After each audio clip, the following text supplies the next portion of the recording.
isso aí basicamente são é uma das formas aí que mais é utilizada para as esquadras, tá? Então, as batalhas, evitando aí, porque em que pese tem aquela situação, né, da esquadra em potência, vocês estão em estratégia, né? Estratégia, aquele esquadra em potência, é uma esquadra sempre tentando destruir a outra. Então, a única forma de se sobrepor ela é que a outra não exista, mas enquanto aquela outra esquadra existe, ela ainda é considerada uma esquadra em potência. Ou seja, ela a qualquer momento pode ser utilizada em algum local. Tá? Uma forma de bloquear essa esquadra e não evitar de repente que ela se faça presente no local é segurá-la no porto. Então, o tal do bloqueio naval. Você segura não só o comércio, impede aí impede a saída dessa esquadra de lá, bem como ele evita o comércio com aquele porto. Isso é o tal do bloqueio naval, evitando a saída daqueles navios, bem como a destruição de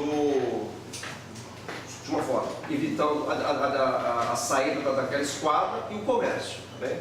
Então, essa questão de bloqueio naval é muito importante. A Batalha Naval do Riachuelo. Vocês lembram o ano passado, ontem, eu falando sobre os relatórios do Tenente Barroso, depois passou a chamar o Tenente Barroso? Então, o Paraguai estava se preparando para o Grande Paraguai há décadas. Okay? E usando sempre o Rio Paraná-Paraguai. Então, quando aconteceu o conflito,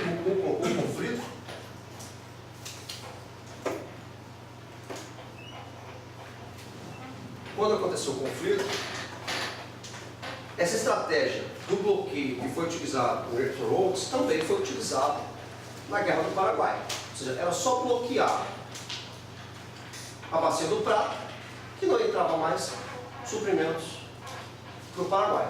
E também não saía o que ele pouco comercializava, porque apesar de querer bloquear para que também não saia, o Paraguai naquela época era bastante isolacionista, ele não tinha muito comércio, ele basicamente comprava e vendia mate, era o que ele fazia. E fazendo essa técnica, né, essa tática do bloqueio, ia ser eficaz. Só que para a época, isso não era suficiente. Não era suficiente. Uma guerra normalmente era vencida pela cultura da época quando o outro país desfilava na capital. Só tem os motivos culturais de Hitler ter desfilado em Paris, e o governador desfilando. Porque século XVII, século XVIII, a cultura da guerra era essa. Eu destruí o exército e desfilava na sua capital. Destruí o exército. Então, a guerra do Paraguai se prolongou, mesmo depois de ter vencido a pior fase, que foi a passagem do Humaitá, a fortaleza mais forte, mais perigosa que tinha no Rio, que era a fortaleza do Humaitá, continuou subindo, tá? Até poder depois desfilar lá em Assunção, no Paraguai. Vamos lá, nessa época a Marinha do Brasil representava praticamente a totalidade do poder presente no teatro de operações. Tá? O Comando-Geral dos Exércitos Aliados era exercido pelo presidente da República da Argentina, General Bartolomé Mitre. Isso aqui foi um acordo, porque o teatro da guerra era basicamente na Argentina, então, por isso que o Comando-Geral era o Bartolomé Mitre. E a estratégia naval adotada pelos aliados foi, mais uma vez, o bloqueio. O Rio do Paraná e Paraguai eram as artérias de comunicação com o Paraguai. Bloqueando essa artéria, ele morre de inanição. Início do conflito. As tropas paraguaias já haviam ocupado áreas do Mato Grosso e da República da Argentina. Se destruíssem a esquadra brasileira, poderiam navegar livremente pelo Rio Paraguai, descer o Paraná e conquistar Montevidéu no Uruguai. De lá, ocupar a província do Rio Grande do Sul. Isso aí que configurava o objetivo estratégico do Paraguai, que era a criação do Grande Paraguai, o Grande Paraguai. A presença da Força Naval Brasileira deixava ali o flanco dos invasores sempre muito vulnerável, era necessário destruí-la. Isso motivou Solano Lopes a planejar a ação que levaria à Batalha Naval do Riachuelo. A esquadra paraguaia, partindo de Humaitá na noite do dia 10, devia regular sua navegação de modo a atingir a esquadra brasileira nas primeiras horas da madrugada de 11 de junho. Cada um dos navios paraguaios devia abordar os navios brasileiros, mas a esquadra paraguaia atrasou e, à luz do dia, desencorajou a ação de abordagem. Olha só, não está colocado aqui, mesmo que isso não faz parte da Batalha Naval de Riachuelo, faz parte da Guerra do Paraguai, da Guerra, ou como se chama há um bom tempo já, Guerra da Tríplice Aliança, de evite se falar Guerra do Paraguai, por razões políticas, chama-se Guerra da Tríplice Aliança. Guerra da Tríplice Aliança. Tem um navio que em 1864 foi aprisionado, chamado Marquês de Olinda. Então, o governador do estava lá, foi sequestrado, na verdade cárcere privado, né? Não fez tipo de sequestro, resgate, não é cárcere privado. Ficou lá preso em Assunção. O Marquês de Olinda foi utilizado na Batalha de Riachuelo. Eles estavam descendo com as chapas. A esquadra, se é que podemos chamar assim, a esquadra paraguaia era diminuta. Então, a ideia desse ataque era de abordar os nossos navios, os navios brasileiros, para utilizá-los depois. Ou seja, eles queriam ter esquadras, queriam tomar a esquadra da gente. Queriam tomar a esquadra brasileira. Por isso que eles iam fazer o ataque de noite, ou abordar, tentar matar a tripulação e ficar com o navio, como fizeram com o Marquês de Olinda. Ok? Só que eles tiveram um problema, porque eles não conseguiram velocidade suficiente, e aí a luz da noite que encobriria essa abordagem não os facilitou, não dava mais essa vantagem. Então, na manhã de 11 de junho de 65, os vapores paraguaios aproximaram-se velozmente, aproveitando da correnteza favorável, e passam pelos brasileiros em direção ao Riachuelo. Eles aproveitaram da correnteza porque, em que pedra que vai falar dos vapores paraguaios, eles também estavam rebocando chatas. Essas chatas eram artilhadas, baixinhas, bem baixinhas, mas não tinham motores. Então, por isso que estavam aproveitando a descida do rio. Então, vieram rápido para dar impulso às chatas e essas chatas passarem próximo aos navios, e como elas eram bem baixinhas, efetuarem os tiros para tentar destruir ou neutralizar os navios brasileiros. Muito bem. Passaram pelos brasileiros em direção ao Riachuelo, né? Esse aqui que é o arroio do Riachuelo, que deu o nome à batalha, né? E foram primeiro avistados pela pioneira Mearim. Okay? Essa é a primeira passagem dos navios paraguaios, né? Atingindo a esquadra brasileira. Muito bem. Às 10h50, a esquadra brasileira começa a se mover em águas abaixo das direções paraguaias. Tá? Então ele foi também a passagem, então ele vai em direção à esquadra paraguaia. Só que isso foi uma estratégia também do Paraguai de chamar a atenção da esquadra brasileira, porque ele posicionou aqui as baterias de terra. Ele se posicionou aqui intencionalmente, sabia que a esquadra brasileira viria atrás. Em vindo atrás, houve aí a fuzilaria e os chamados canhonaços. Fuzilarias e canhonaços são termos que são utilizados aí na biografia. O Belmonte vai à frente e abre fogo. Às 11h20 sofre com o fogo combinado dos navios e das baterias de terra. 11h25, a fragata Amazonas investe na vanguarda, abre fogo nas baterias inimigas e recebe a resposta. Segue a Mearim pelo canal e a Araguari. Esta repele uma tentativa de abordagem dos inimigos Taquari e Marquês de Olinda, que foi aquele navio brasileiro apresado, e aqui Paraguai. Bom, aí que vem a grande inflexão da batalha, né, que são as... Olha só. São as abicadas, né, as abicagens da fragata Amazonas. Ela investe aí águas acima e joga a proa contra o casco do navio paraguaio Jejuí, põe a fundo. A seguir, joga a proa contra uma das chatas paraguaias e afunda. Avista o salto parar, repetiu a manobra, afunda. Tá? E a manobra se repete mais vezes aí contra o Marquês de Olinda. E aí a esquadra paraguaia perdeu 4 embarcações, 4 chapas. O restante, surpreendido pela manobra, foge em retirada rio acima, sendo perseguido aí pela Beberibe e pela Araguari. 5h30, a batalha está terminada com clara vitória da esquadra comandada pelo Almirante Barroso. Então, pontos importantes aí da Batalha Naval de Riachuelo, já acabei de bater, tá? É a situação a esquadra paraguaia ser menos poderosa e aí querer abordar a esquadra brasileira para apresar esses navios e utilizar depois no futuro. Por a questão de atraso, não conseguiram fazer isso. A questão da armadilha, tá? Eles fizeram aí de chamar a esquadra brasileira para próximo a Riachuelo, onde eles posicionaram na margem aquelas baterias dos canhões e fuzilarias, que foi bastante eficiente. A situação realmente estava feia para a esquadra brasileira, com vários navios abordados, os canhões castigando os navios brasileiros. Navios brasileiros nessa bagunça aí acabaram encalhando, tá? E aí que vem o tino do Almirante Barroso, né, de utilizar a Amazônia para suas abicagens, que aí realmente foi a inflexão na Batalha Naval de Riachuelo. E por, assim, uma infelicidade desses 2 navios, eles não conseguiram pegar o restante da esquadra paraguaia que subiu o rio e ainda... Mas, de qualquer forma, essa foi uma grande vitória estratégica, tá? Tática e estratégica, porque a partir daí praticamente não houve mais nenhuma batalha naval. Foi a grande e a única batalha naval que ocorreu durante a Guerra da Tríplice Aliança, tá?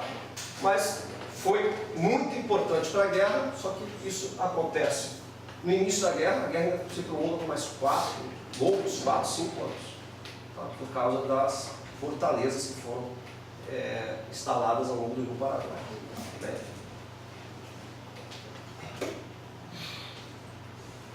Já falar de vitória decisiva, passou a controlar os rios da Bacia Atlântica até a fronteira com o Paraguai, garantindo todo o apoio logístico às suas de terra e bloqueando qualquer ajuda de contato de Lopes com o exterior.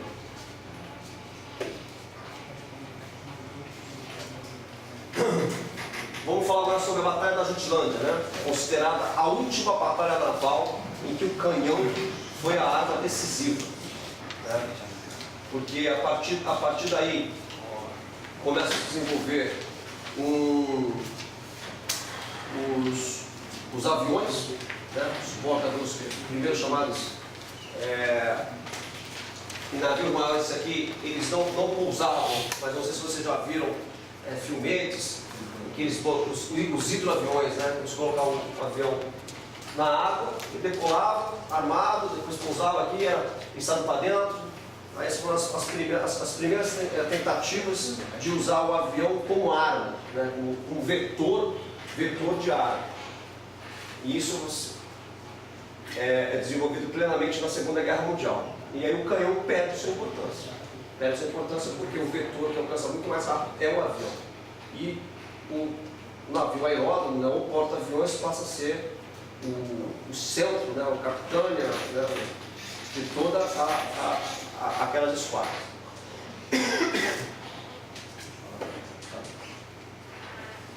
Então vamos lá. A divisão política da Europa em 14 era isso aqui, nós já comentamos, né, como é que foi o Império Russo, a Áustria-Hungria, a França, o Império Otomano ainda existia. Isso aqui vocês lembram da Primeira Guerra Mundial. Plano Chivre mais uma vez, né? Plano para frente, oeste, não funcionou, né? Em 14 havia um impasse em ambas as frentes, a guerra de trincheiras estendia-se desde a Suíça até o Canal da Mancha. A No One's ou Nobody Land, né? No One's Land, terra de ninguém, espaço entre as linhas de trincheiras, era batido pelos fogos dos metralhadores, artilharia, tomadas extremamente sangrentas, a sucessiva tentativa de romper o impasse com ataques frontais. Devido a esse impasse em terra, bom, já que a gente não consegue resolver a situação em terra, vamos partir para o mar. Tá? Vamos partir para o mar a esperança de ter uma forma de avançar nesse conflito. E aí a Grã-Bretanha tinha a superioridade naval e impôs aí um bloqueio marítimo desde o início do conflito. Sendo que a Alemanha, por várias vezes, tentou romper esse bloqueio, que levou em 1906 à Batalha da Jutlândia. O propósito da Batalha da Jutlândia era a esquadra alemã tentar furar esse bloqueio naval britânico. Diante aí da superioridade britânica, o comandante-em-chefe da esquadra de alto mar alemã, esse almirante Scheer, imaginou atrair aí as forças britânicas para uma armadilha. Tá? Ele usando apenas parte de sua força. Então esses nomes aqui são importantes, porque a parcela da esquadra fica conhecida pelo nome do almirante que a comanda, né? Então a grande esquadra alemã estava com o almirante Scheer e uma parcela menor com o almirante Ripper. Até no livro ele fala, a parcela de Ripper, a grande parcela de Scheer, ele se refere às parcelas da esquadra, às divisões de esquadra, né, pelo nome dos almirantes. O plano alemão incluiu o emprego de submarinos ao largo das bases britânicas e de dirigíveis para observação.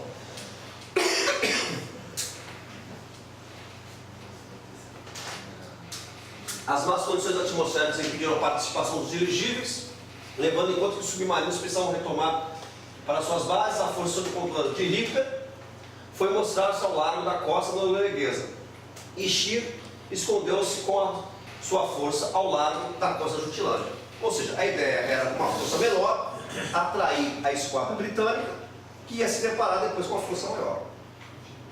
Esse é o contexto geral da Batalha da Jutlândia. O alto comando alemão emitiu o sinal de todas as unidades aí para pôr em execução o plano. O sinal foi interceptado pelos britânicos. A grande esquadra se fez ao mar, ou seja, a grande esquadra britânica. E vamos lá, olha só que números impressionantes. A Alemanha com 100 navios, né? 45 mil homens. A Grã-Bretanha com 148 navios e 80 mil homens.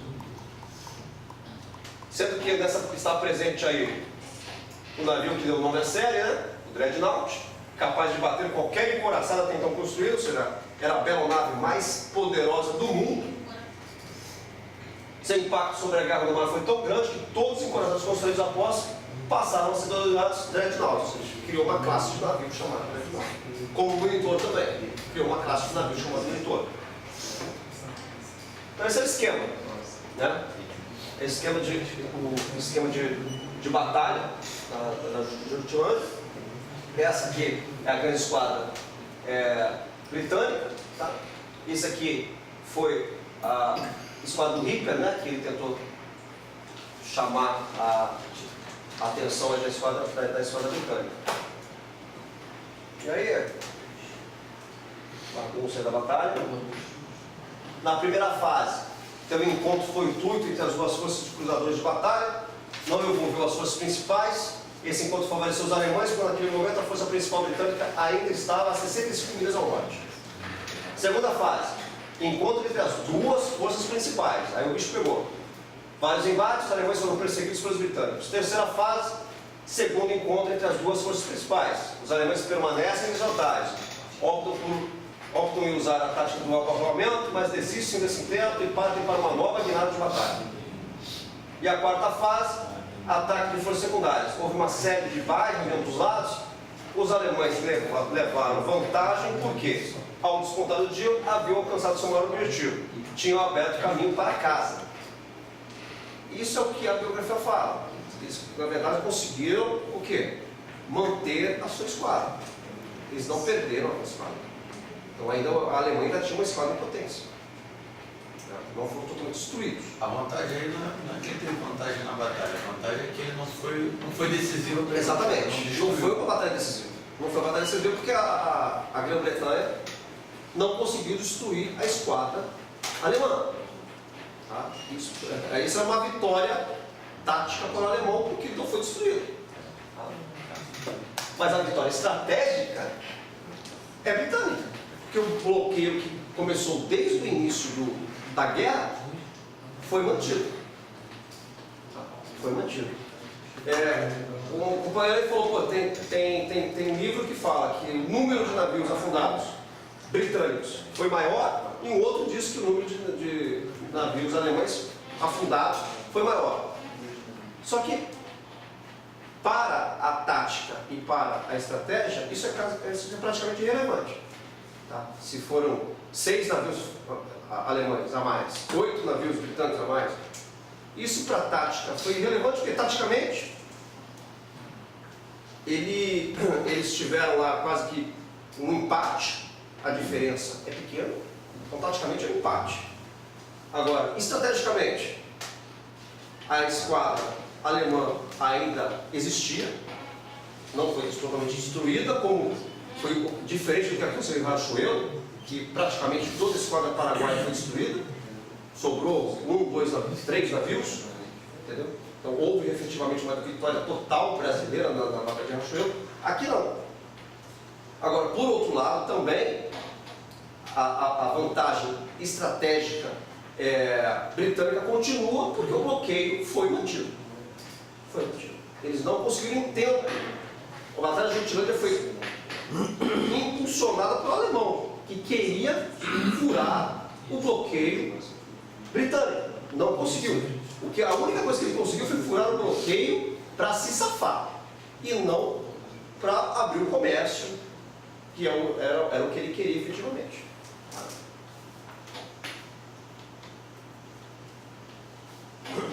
Apesar da superioridade naval, os britânicos tiveram perdas maiores que os alemães. Isso é uma coisa que eu falo. Para os alemães, isso representou uma vitória tática. Mas a vitória estratégica pertenceu à Grã-Bretanha. Ela manteve a supremacia no mar, ou superioridade. E os britânicos, apesar dos desapontamentos de não terem destruído a esquadra de alto mar, tá? O bloqueio da costa atlântica pode ser mantido, sendo um dos principais fatores da vitória na guerra. Tá? Levando a Alemanha à fome e a sua marinha a amotinar-se. Os alemães desistiram de enfrentar a grande esquadra em combate clássico, e pouco depois, na Jutilândia, apelaram para a guerra submarina. Se não consegue por superfície, então foi por submarino.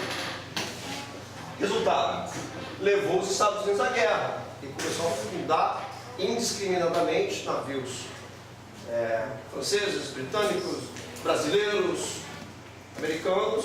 Começa a afundar meu navio, o americano foi para a guerra. O americano entra na guerra e acaba com a guerra. Batalha do Atlântico. A gente fala aí sobre a Operação Leão Marinho, né, que implicava antes em vencer a gigantesca batalha pelo domínio do espaço aéreo sobre as Ilhas Britânicas e o Canal da Mancha. Somente assim haveria a chance de desembarque com sucesso em território inglês. A gente falou sobre isso na Batalha da Inglaterra. Né? Contudo, isso não ocorreu. A Alemanha era uma formidável força terrestre, imensa capacidade de mobilização humana e de produção industrial. Já a Grã-Bretanha, amplo controle dos mares e imensa capacidade de mobilizar impérios e os domínios ultramarino. Essa estratégia de choque, a generalização da guerra aérea com seu desenvolvimento como um longo braço, tá? Muitas vezes associado ao poder naval, e é a novidade fundamental do desenvolvimento da Segunda Guerra Mundial após a Batalha da França. Então, como é que vai desenhando aí a Batalha do Atlântico? É a paralisia estratégica entre as duas potências, que apontavam apenas para um cenário em que o conflito poderia ser decidido, o Oceano Atlântico. Essa aí é a estratégia inicial, era sufocar o inimigo por meio de ataque impiedoso ao seu poder naval, visando aí um bloqueio total do esforço de guerra do inimigo. A partir do momento que ele está dominando o mar, né, só vai navegar no mar. Isso é algo efetivamente que nossa doutrina militar naval chama-se de controle marítimo. Você é que manda, só vai navegar aqui quem quiser. Né? É controle marítimo. Né? E negar o uso do controle marítimo se faz com meio de superfície. E negar o uso que se faz com submarino. Então, o que eles queriam aqui é efetivamente obter o controle marítimo do Atlântico. Para Hitler, uma poderosa batalha de superfície contra as unidades britânicas resultaria no afundamento de suas modernas unidades navais. Porque ele falou assim: já que eu não posso controlar, eu vou negar. E aí então ele começou com o submarino. Então esse submarino alemão U-47 penetra na base naval britânica de escapa-voo e atinge o Royal Ark, ainda no mole.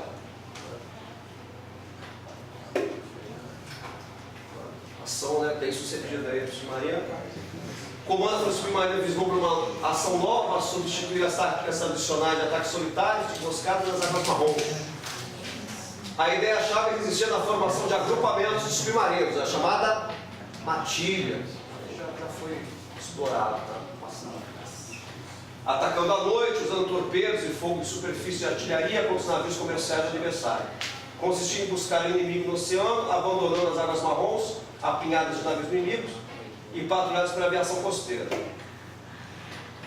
Então, para se contrapor essas matilhas, o britânico começou a usar a técnica do comboio, que foi muito questionada, tá? A questão dos comboios. Mas, no início, não surtiu efeito, só vai surtir efeito um pouco mais para frente. Tá? Porque o uso de comboios por parte dos britânicos potencializava a capacidade da matilha. Será mais navio, não é só navio mercante que ia afundar. Ia afundar navio de guerra também. Aí a Batalha do Atlântico, por sua relevância estratégica e mesmo por sua longa duração, traduziu a relação entre indústria e guerra. Por que traduziu essa relação entre indústria e guerra? Por mais esforço que o alemão teve por afundar as tonelagens de navios americanos, ele tinha a capacidade de regeneração. Ele afundava, ele colocava mais navio para navegar. Afundava, colocava mais navio para navegar. Ou seja, já a capacidade industrial americana é uma coisa estúpida. Tá? Então a situação pendeu para o lado americano, principalmente quando o alemão perdeu a capacidade, foi perdendo a capacidade de afundar mais navios. Então, conforme ele afundava, botava mais navio, botava mais navio, botava mais navio. E perdeu aí essa relação aí de indústria e guerra. O objetivo visava a derrota do inimigo pela capitulação, em face ao colapso do seu poder industrial e talvez o rompimento da paz social interna. Segundo Churchill, tá? Foi a mais longa batalha da guerra. Começou logo no início, né? Foi terminar em 45. Começo da guerra em 39, né? A queda da França, no momento da decisão da batalha da França, a preocupação central estava voltada para as grandes unidades de superfície. E o momento mais dramático dessa fase de superfície foi o afundamento do Graf Spee pela Royal Navy.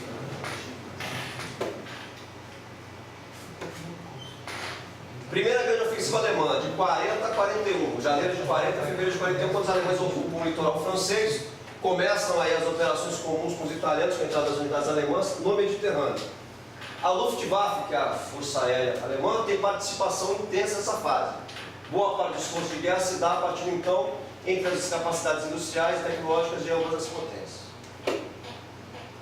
E aí tem um termo chamado tempos felizes, tá? Que é um afundamento sistemático de vasos mercantes, vasos militares, navios de marinha de guerra, pelas batilhas, né? Avanços dos alemães em direção ao Atlântico Ocidental. Aquela balança, né, de afundamento e produção estava tendendo mais para o afundamento. Estava afundando mais do que o americano podia produzir.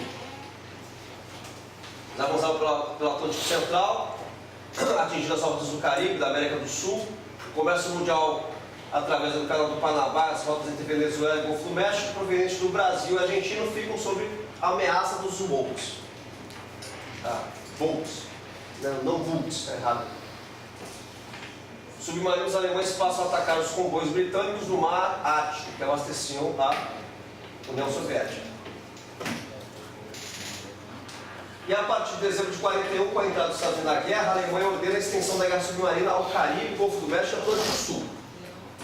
Venezuela e Brasil são diretamente tocados pela guerra. No caso do Brasil, o risco de queda de Dakar em mãos alemãs implicaria no estrangulamento do Atlântico, na altura da cintura equatorial do oceano. Essa percepção do risco define o acordo militar e diplomático entre Brasil e Estados Unidos. A cessão das bases de Belém, Natal, Recife, Salvador e Fernando de Noronha, além da presença forte naval americana aí na Baía da Guanabara. A Itália entra em combate fora das águas do Mediterrâneo, atingindo o Atlântico Central, em especial as rotas de Serra Leoa, Salvador e Recife.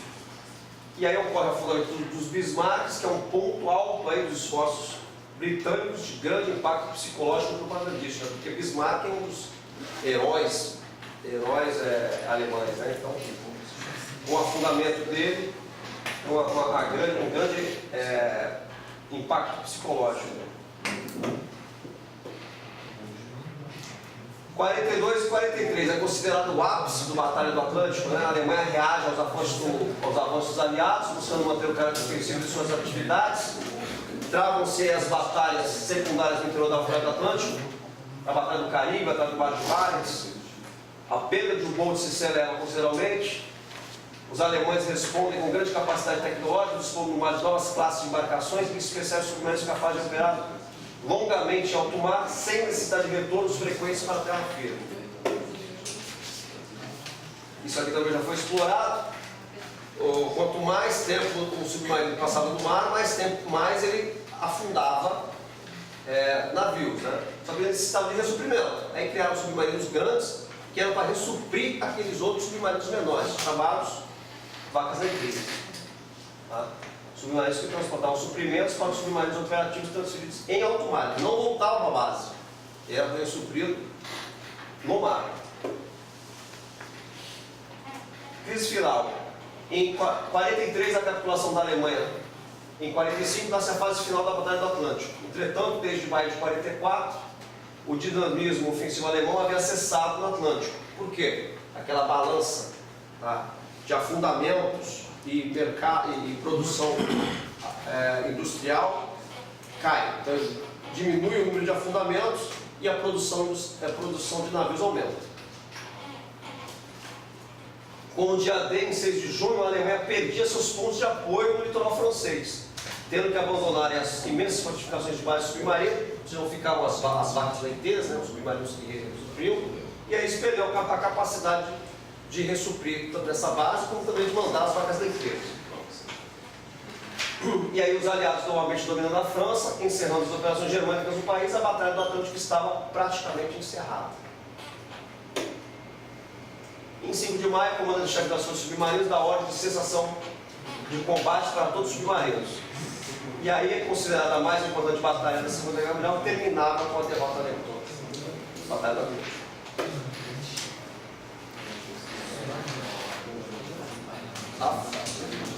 Muito bem.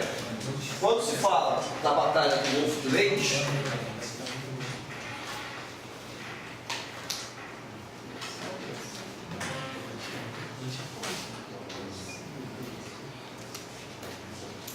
a Batalha do Golfo de Leyte, ela já é no Pacífico, tá?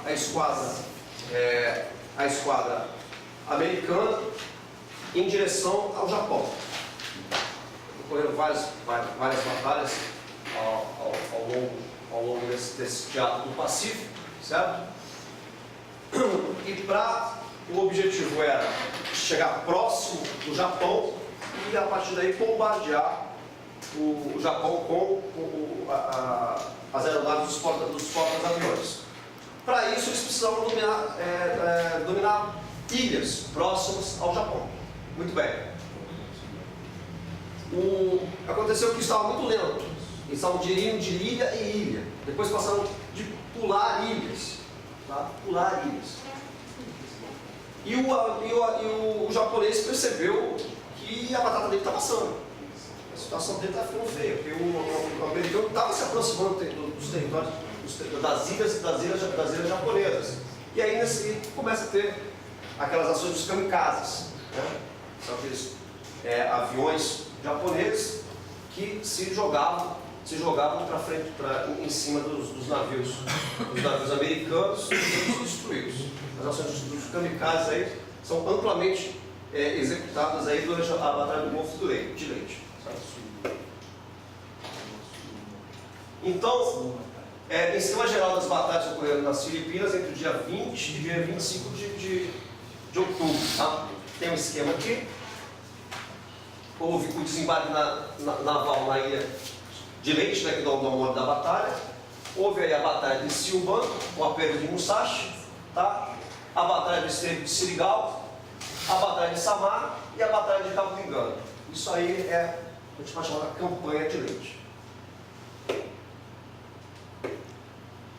Muito bem. Falamos agora sobre um conflito que aconteceu aqui no sul da América do Sul, em que pese nós chamamos aí, a bibliografia chamada de Falklands, surgiram os senhores na engenharia sempre se referiam a Malvinas. Há um acordo brasileiro e a Argentina de que qualquer referência àquilo é de pérola, ao invés de chamarmos de Falklands, chamarmos de Malvinas, que é o termo argentino. Falkland é um termo britânico. Né? Então, o Brasil assinou um acordo e